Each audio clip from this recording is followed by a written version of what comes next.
The country of Burundi, which is in Central Africa, in the region of Great Lakes region, is a country that's coming out of conflict. It's in a post-conflict period because we have known intra-ethnic fighting from 1993 when the president was killed, and then most of the people, some of the people went into the bush and fought the government of that time. But in 2000, with the help of the international community, an agreement negotiated between the government, the different political parties, and the rebel movements was signed.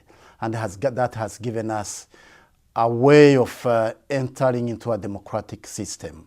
So now we have an elected government, people are coming back, people are settling, but what I would say, it's a country that needs assistance and that needs more work of recovery so that we may once again be a stable, harmonious communities.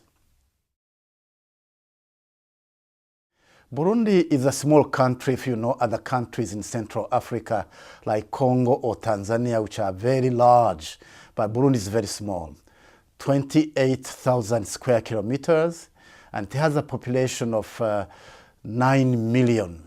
So when you put those 9 million in the space that we have, and you know that 95% of our population are mainly farmers, they live on the land, that becomes a very big issue. And the land normally belongs to the families. People who are coming back, returnees, those who have been refugees in Tanzania or in other countries for more than 37 years.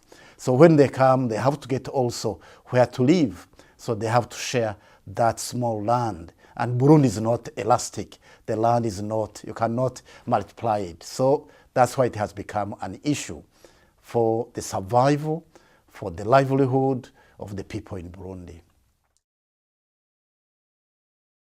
The Anglican Church, with its partners and especially Christian Aid, has tried to address those issues. And one of the areas, one of the theme or the area that we have done is environment protection. That's why we have a project of planting 6 million trees if we get all the financial needed.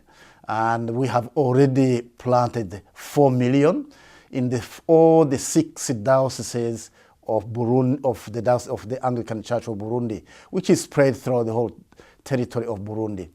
In planting those trees, we are aiming 2 purposes.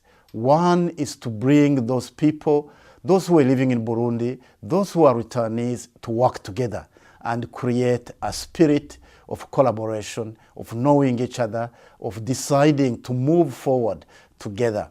And the second, as I said, it is the protection of the soil, of the land, because we have seen with the many trees which were planted in the 70s and 80s have been cut. So we have to replace them for the protection of the soil and also the environment. We have now examples, especially in the Rutana area, where people have come back, found other members of the family have almost cultivated, taken the whole land of their grandfathers, but now they have decided to share it, divide between those who are coming back and those also who have been living on that land. And when we bring them together, there was a valley where water used to cover the whole land, and that land was not cultivable. But now they have, within that project, they have cultivated it, made it a more livable where you can plant maize, beans, and cassava. So those are examples showing that they are coming together. But our main purpose in the reconciliation program is not only forgiveness and forgetting what happened in the past, is to encourage people to face our past because it is painful, but also to say, how do we move forward? And that's where reconciliation comes in. Not only accepting to live together, but also addressing the feelings of the wounds that we have. So what we call the reconciliation of heart. where the church is active in the communities with the programs of development, relief, reconciliation, then it also becomes easier to share the gospel.